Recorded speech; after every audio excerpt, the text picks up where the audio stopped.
Shqipëria nuk mund të shlyejë në kushtet aktuale kredit që ka marrë për 17 vjet si vend me të ardhurat të ulta pranë shoqatës ndërkombëtare të zhvillimit. Shlyerja e këtyre borxheve do të nisë në mënyrë të përshpejtuar vetëm në vitin 2014, atëherë kur vendi do të ketë një nivel më të lartë ekonomik dhe mund të përballojë një kërkesë të tillë. The repayment will start from the year 2014 as a result of negotiations.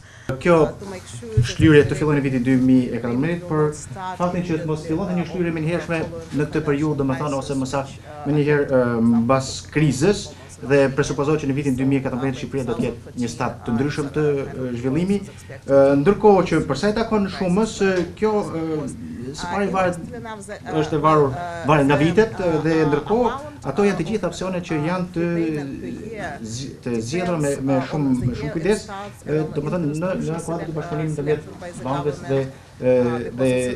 dhe qeverisë shqiptare.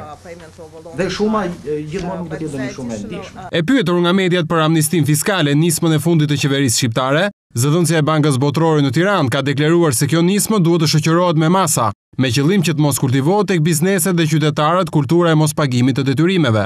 Përfaqësuesja e Bankës Botërore theksoi se thelbësore për amnistin fiskale është mënyra se si do zbatohet dhe mbi të gjitha procesi duhet të jetë transparent.